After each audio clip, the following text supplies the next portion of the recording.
Hello. Can you hear me? So, welcome back. I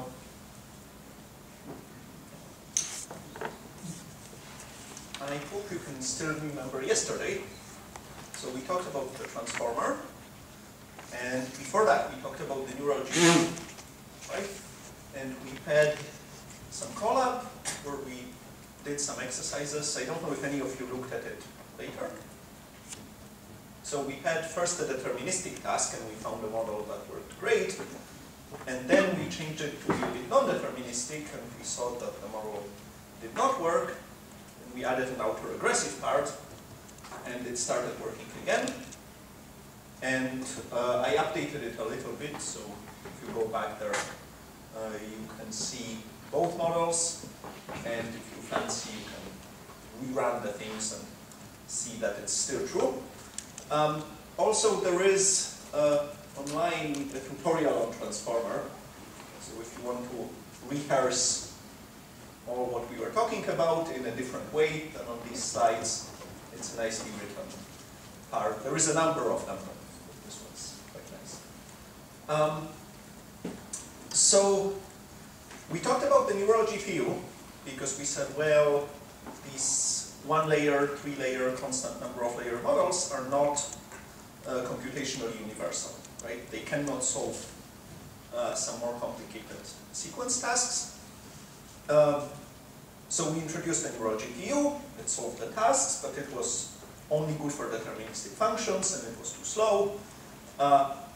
So then to solve this, we introduced attention and autoregressivity, and we saw that the transformer is a fast model, solves tasks.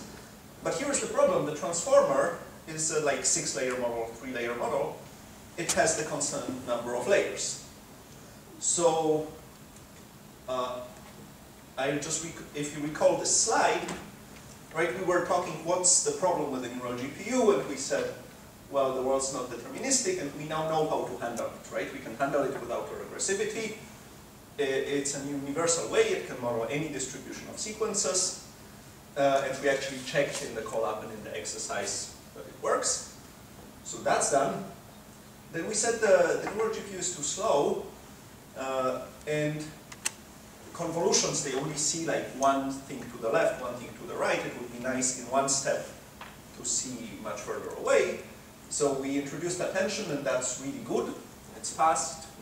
It sees things all around. Great. We didn't talk about adaptive recurrence because the problem is like, so we also thought, well, we'd like a model that applies to real-world tasks, and transformer certainly is a model that does that. It's really good on many real-world tasks. But while correcting these things, we lost the main thing. Like, transformer is not computationally universal. So is that clear to you? It has like, do you remember the transformer architecture? It has like n is maybe 6. It's a constant. There's a number of layers here, a number of layers here. Every single of these layers does some computation that's, well, at least at most O of n, or maybe O of n squared if you look at attention. So this is a model with a fixed computational budget. It cannot compute complex functions, right? The whole problem, the whole thing why we added recurrence before, is lost again, right? So we solved a lot of issues, but on the way, we lost our computational universality. So we need to add it back, right? We need to add back recurrence, and we would really want to do this in a way that's adaptive, right? Because the one problem with the neural GPU was that every time it got an input of size n, it did n recurrent steps. That can be totally wasteful. What if we can solve the problem in 2 steps? We wouldn't like to continue the recurrence. Okay? So the universal transformer is a recent work with Mustafa, Stefan, Oriol, and Jakob. It's a transformer which is recurrent in the transformer layers. So what is the architecture of the universal transformer? Well, it's the same, except for two things. The n is now variable, right? It's a recurrence, and it checks in every layer how many recurrent steps it should do.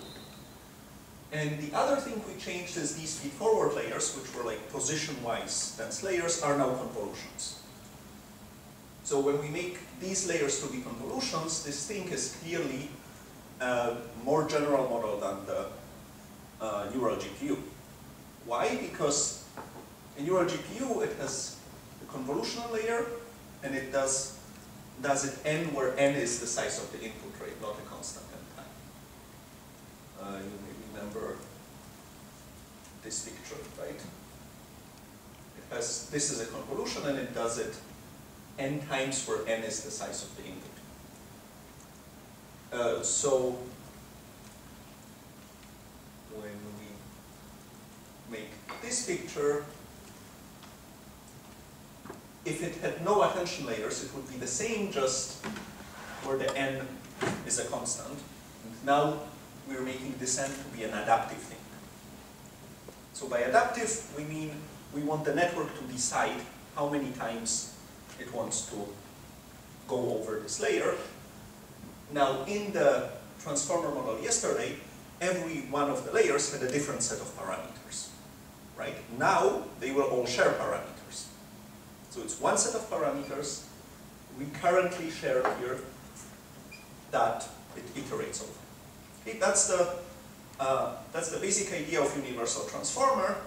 And now we will combine it with this idea called adaptive computation time, which is that this number n here, how much should it be, is actually decided by the neural network.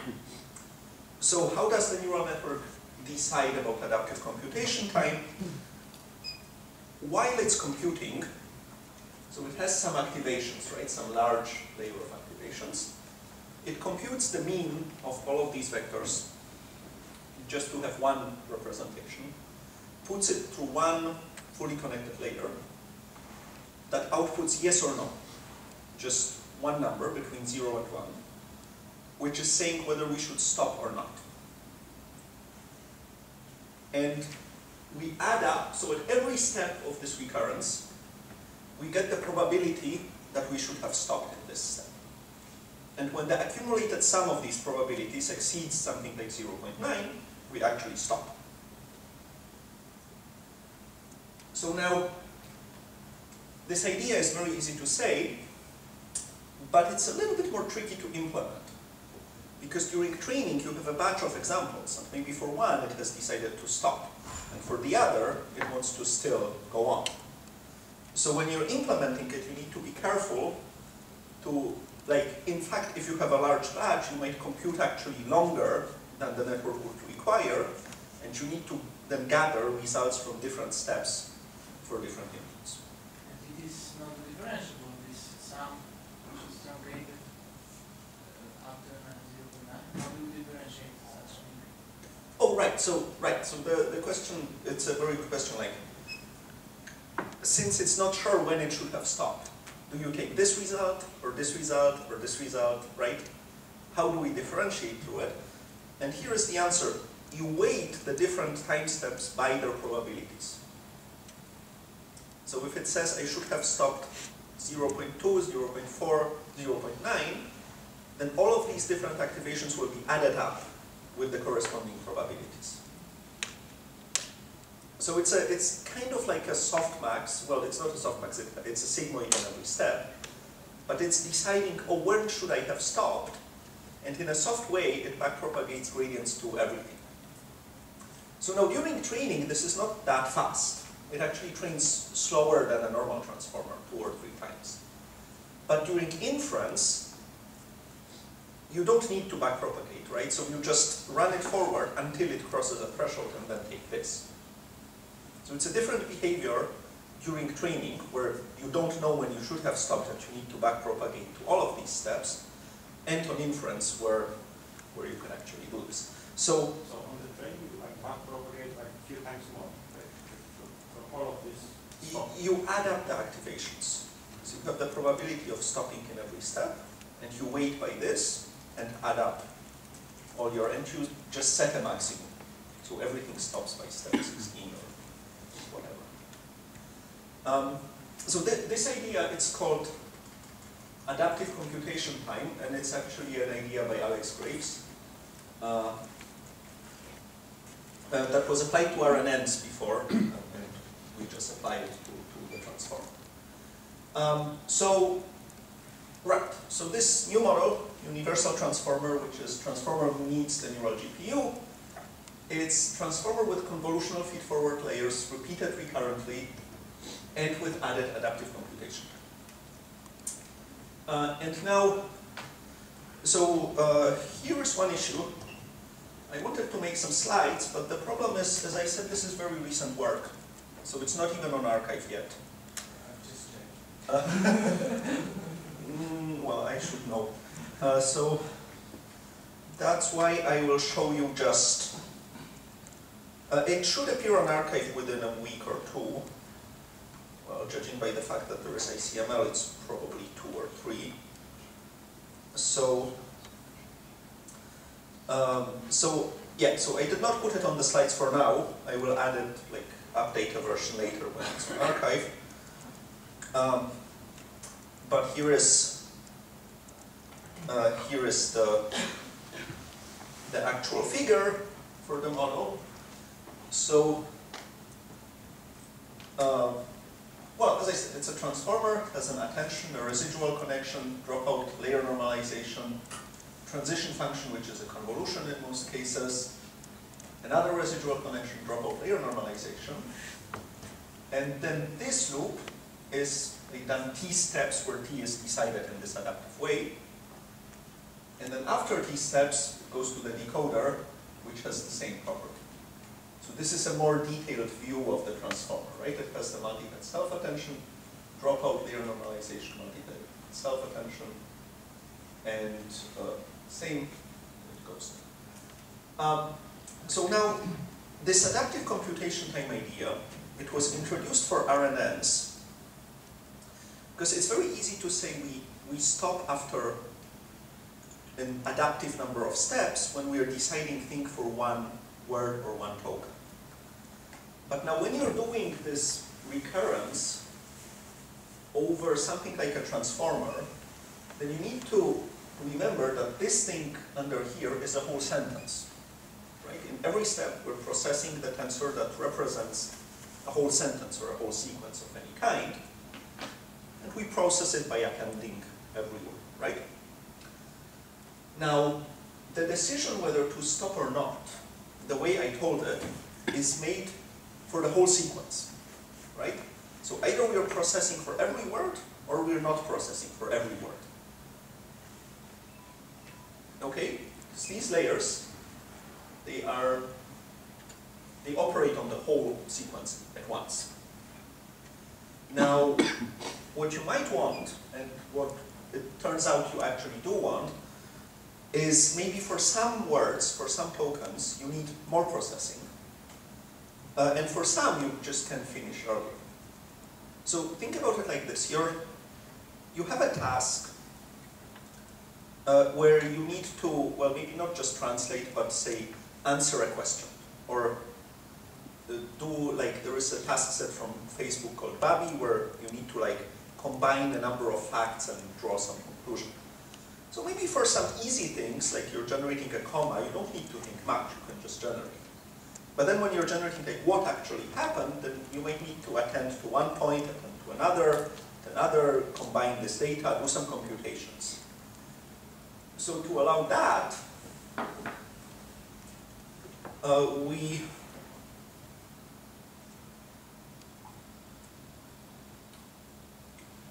have this part.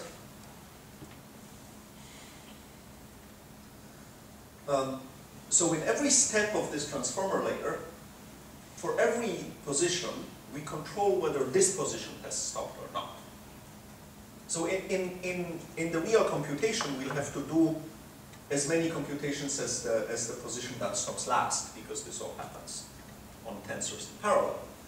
But we control this stopping signal for every word separately, and then just like for here we keep it as if it was the same, right, if it has decided to part. So this allows the model to determine how long it needs to think or ponder for every position separately. So now we have the things it's attending to, but also we have the things like how long is it thinking for this position or that. So that gives some interesting results. So but also like when it's halting here, it can still attend to different steps of different positions. So it's it gets a little bit more complicated, but the architecture is still a transformer with just these stopping signals added. So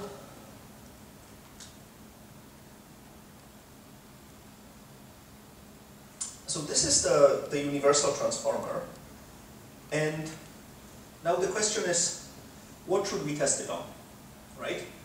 Because we wanted something that's universal but also works on real-world tasks. So we were thinking, what are the real-world tasks where it could actually improve over a normal transformer? And you know, translation is a good task, it's a real-world task, but the transformer is as good as human translators. It's hard to expect a big improvement anymore. So we went looking out for tasks which are more specific to the problem that you need to do out of computing. And like a few years ago, Facebook has created this Babi question answering data set. Who has heard about it? Okay, not many. So the Babi data set is a set of questions of the following form. It's like, Mary went to the kitchen. Mary left a book on the table. John came to the kitchen. John took a book from the table. John went to the room. John left a book on the table. Mary went to another room. It's like all these situations where people carry things or go to places. It's like maybe 20 sentences of this kind. And then you get a question, where is the book? Or where is Mary? Or where was John last? You know? So it's very simple. Everyone can do it. But for a neural network, it's a bit complicated because maybe you need to follow back where someone was. Or maybe it's not direct. Maybe you need to it's like John took the book, John went to the kitchen. Where is the book? So you need to kind of infer that he took it and he has it, so it's there. So this data set is, it's been kind of solved by the neural Turing machines or neural GPUs, but it's still quite challenging for models that are not computationally universal. So that was one data set that we were looking at, and the results are really really quite good. So, for example, as you see, so Babi is grouped into a number of tasks. So if you take all of them, like the transformer fails on about 15% of them, if trained on every single task, and if trained on all of them together, it fails even more. And you can use 10,000 training data or just 1,000, so 1,000 is harder. So as you can see, like this was for just a pure transformer, it has an error rate of 20%, which is really not that good for tasks where every human solves them 100%, right? But then if you take the universal transformer, this error rate goes down to like 0.2%.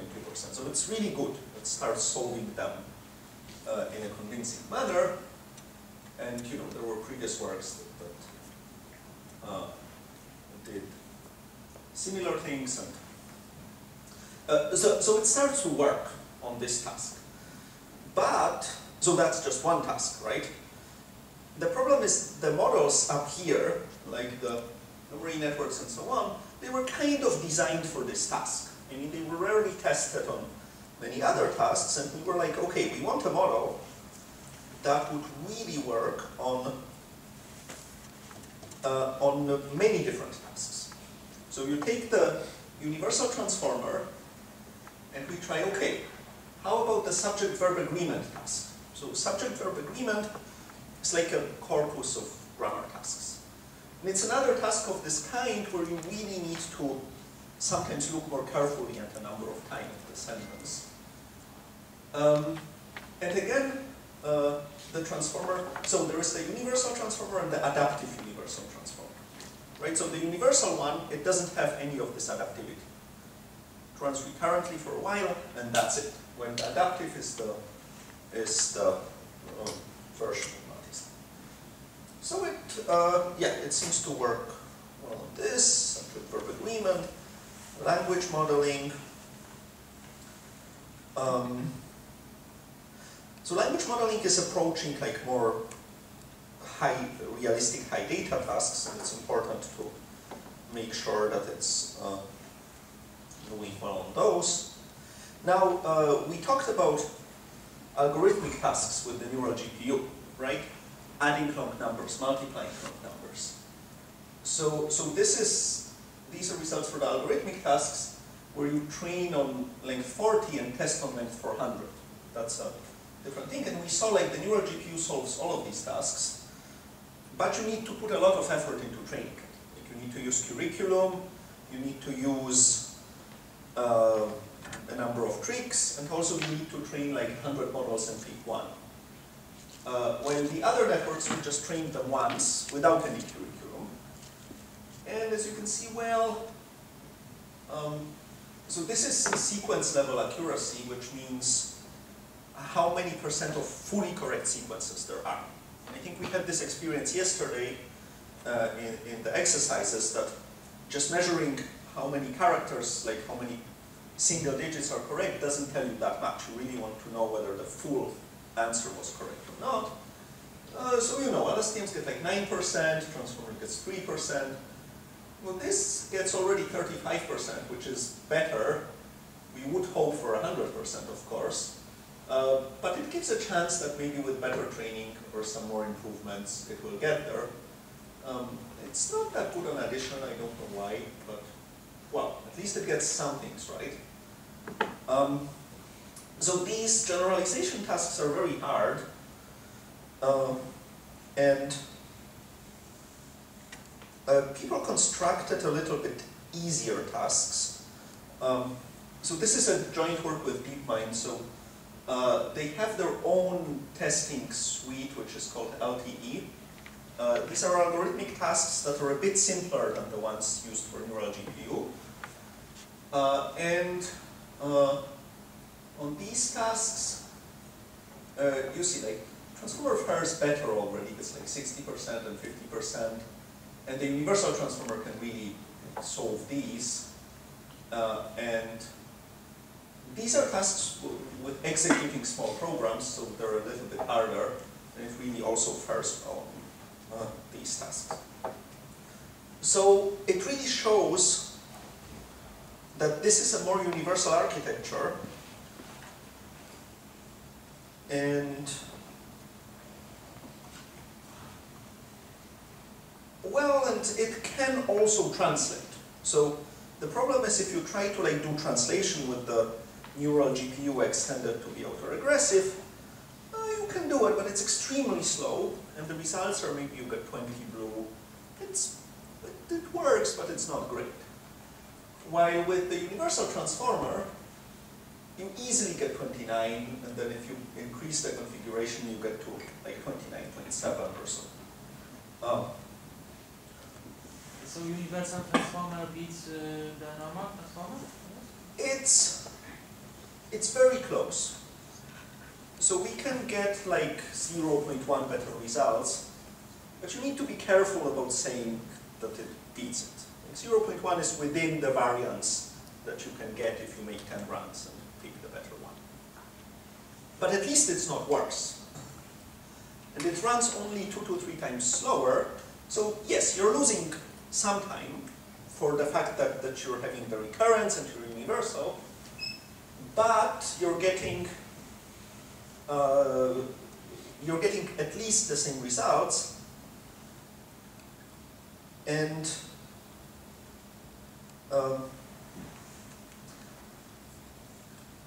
yeah, and you can actually apply it to like a realistic high data task. So I think this is a very exciting model because this subfield of computationally universal neural networks, it's had some results. It's been going on for a number of years, but it was never used in any practical applications.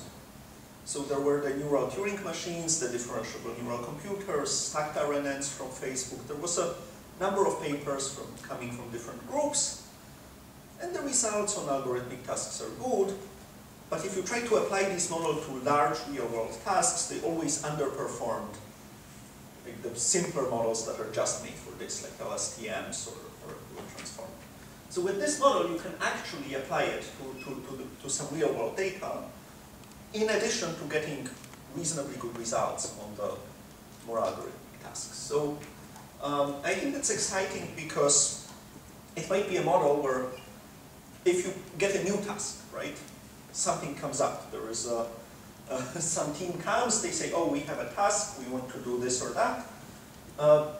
Then it's a model you can just throw at it, try, and there is a really good chance that it will work well. So the name universal is not just that it's computationally universal, but hopefully you can really start having a model that you can apply to many different tasks. So yeah, so that's what I wanted to tell you about the universal transformer. As I already said before, in this community the code is ahead of the papers. So while the paper is not yet on archive, the code is already on GitHub.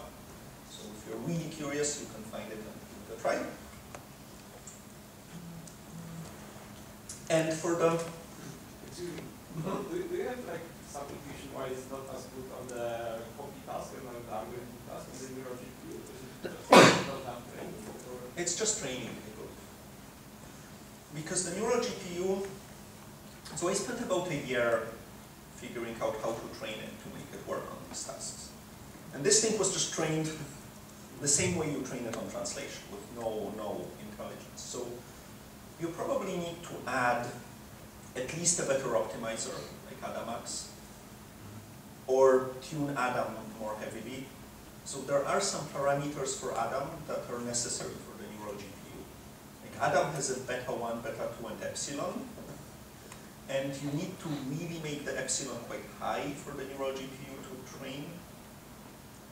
While here it was just a stock Adam. So the default epsilon in Adam is I think like 1e minus 8 because it's supposed to not influence it much. While the neural GPU only trains with 1e minus 4. So there is 10,000 times difference between these two. And I think you also need to spend some effort. Like, look what's happening. It's not impossible that there are bugs in the code. So, also like the attention masks, they often don't generalize that well. So maybe this is something worth mentioning. So as we said, attention, right? It's the softmax QKT times D, right? So this part, which is called the attention mask, it's like you have your vector products, these QKT, and then you compute these exponents so that it makes it harder on the important points. So during training, these things adjust, so the lengths of these vectors, they adjust so as to make this hard, right? So if, for example, if this has, imagine there is like one big thing, it will have a value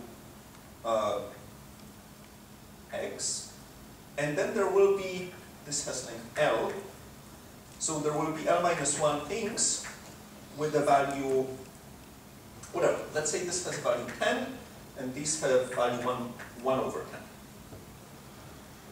So the softmax is, e to the 10 divided by well, e to the 10 plus L minus 1 times e to the 1 over 10, right? So now, of course, this dominates, so this is almost 1. But the network is initialized so that these lengths are close to 1.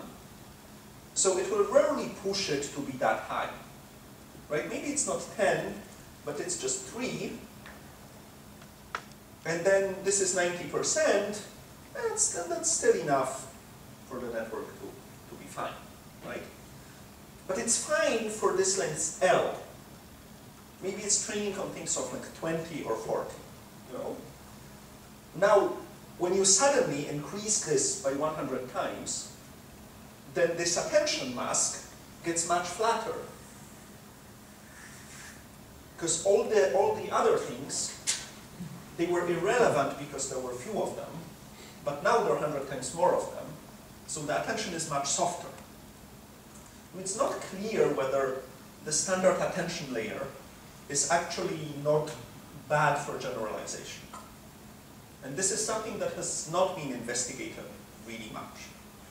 So there could be like solutions because, you know, if you're putting attention over 40,000 positions, maybe you're doing something insane. So maybe instead of doing that, you should first pick up the 200 closest neighbors and only attend over those in a soft way. You know, it's softmax, so it's supposed to be soft, but you don't want it to be that soft. Normally, this, you know, this was applied to translation, where you have like 70, maybe 100, maybe, well, like with Wikipedia, maybe you have even 1,000.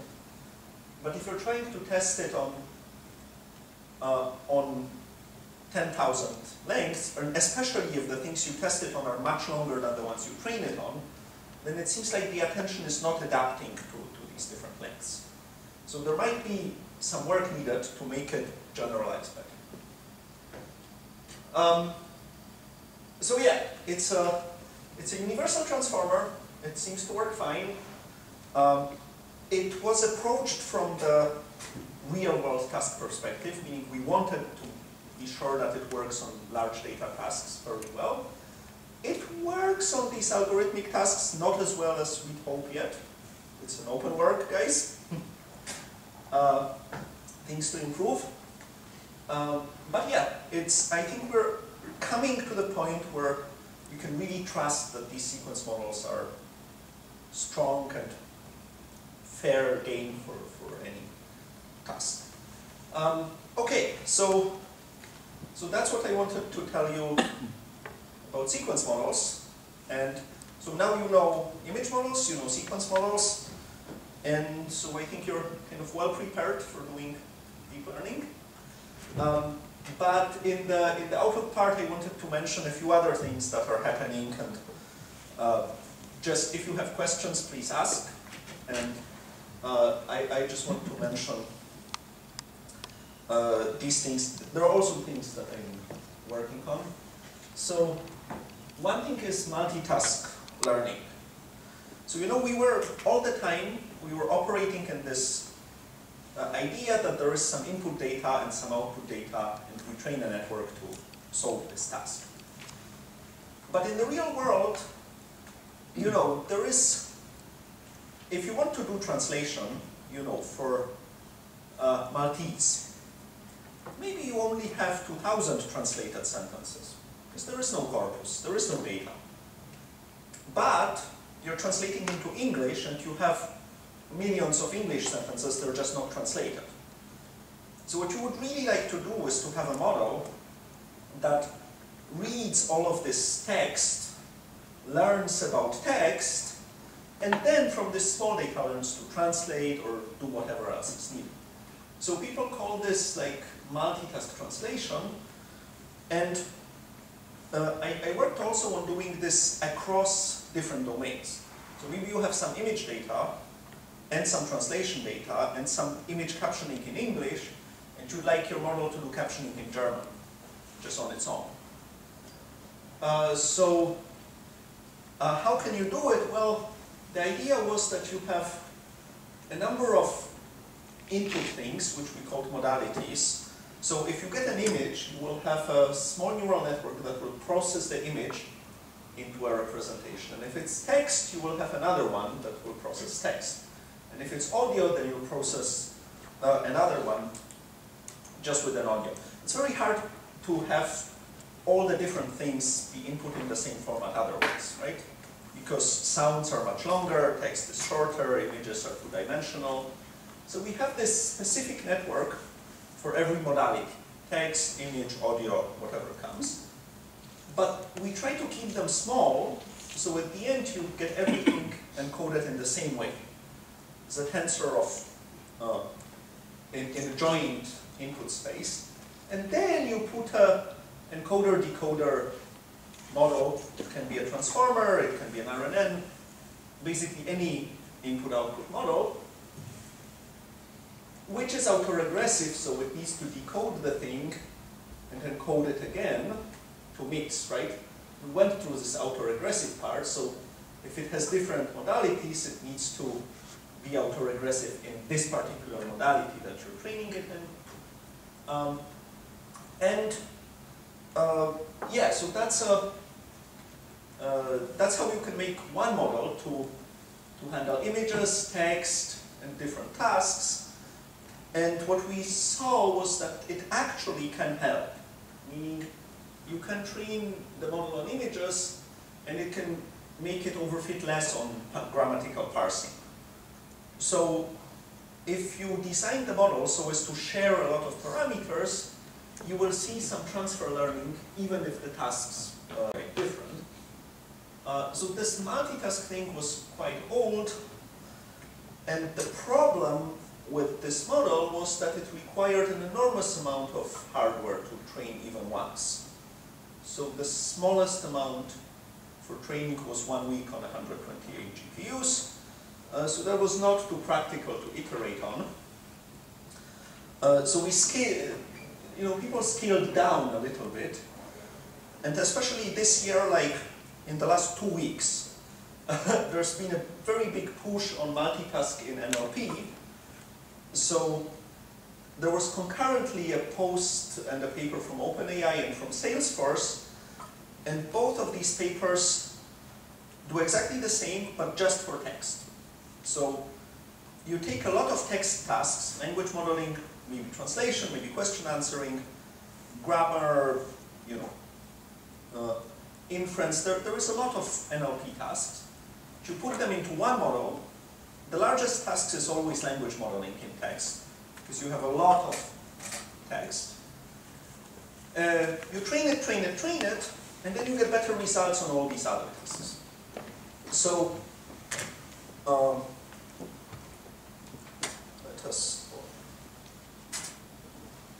let's see if we can find this. Yeah. So, that was the paper from OpenAI. And here is how it works. It trains a transformer language model. So someone asked yesterday, can you train a transformer language model? Yes, you just use the decoder. So you train a transformer language model on a lot of data. And I don't know if they have a picture for that. So they call it unsupervised learning. Well, it's just a language model. And then you have all of these tasks. So all of these are NLP tasks. Like SNLI is an inference task, meaning you have two sentences, and it asks you to say whether one is an implication of the other, or the other is implication of the one, or whether they contradict each other, or whether there are no relationships. So the task is you have sentence, and the label, true, false, whatever, unknown. And you have like semantic similarity. You have two sentences, and then they're like similar, dissimilar, or whatever, very similar. So in any case, the structure of all of these tasks is like, you have some text, one sentence, you have another sentence, and then you have some output.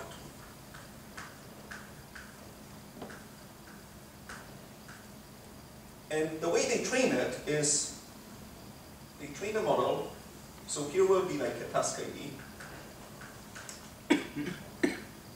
and you just concatenate these things. So you will have one English sentence, then some separator. These are all special symbols you add to the vocabulary as tokens. Then the task ID, and then like the output, which is usually just one symbol as well. So, and you train a model as if it was a language model. So you're reading this, and at every step you're predicting the next token in the fully standard autoregressive way, the same as we did yesterday. So you pre-train it on the language modeling part, just with sentences, and then after having pre-trained, you train on these small tasks for a little while, so until it starts overfitting. And as you can see from this table, so SOTA means state of the art. And in the NLP community, people have been pushing these entailment tasks a little bit. So there were at least a few papers on every of these tasks. Like how good can you get? And as you can see, this approach works really well. Like it beats all but two of these tasks, and even those which it doesn't beat, it's not that far behind.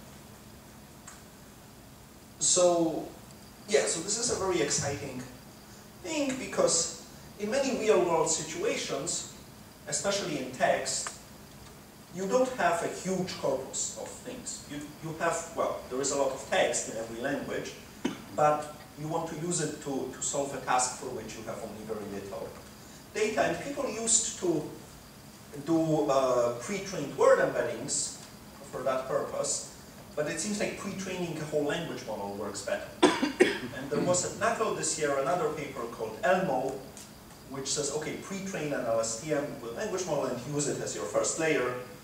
It's kind of the same. So, yeah, and the work from Salesforce that appeared like a few days later does exactly the same, except for instead of language model, they use a large question answering corpus as the basic. So it seems to be starting as a big trend, and I'm sure more papers will be coming. But I think it's very important for deep learning, because one of the problems with deep learning is it needs quite a lot of data. And if you can use this unsupervised or semi-supervised or self-supervised, however people call it, training on language, then maybe you'll need way less data. That's a very fair idea. So the other problem with deep learning is that you need these label things, right? You need input sequence, output sequence. While, for example, if you play games, well, you don't get told how to play exactly. Now imagine you're doing some task. At the end, you're told whether you were right or not, but you don't always see the whole sequence of actions you're supposed to do. So training,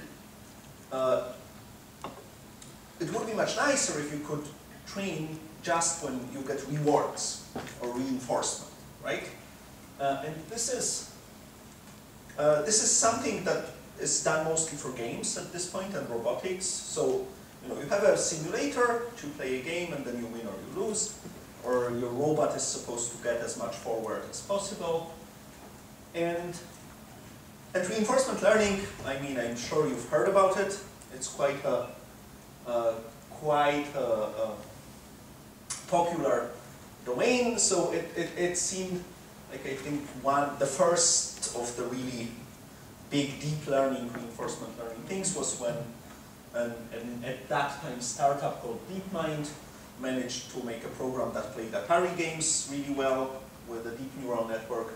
That was, it's kind of a sequence learning, because you need to like make a sequence of actions, except you don't have the loss that's like, did I predict the right action at every step? You only have a loss telling me, oh, at the end, if I did this sequence, did I win or lose?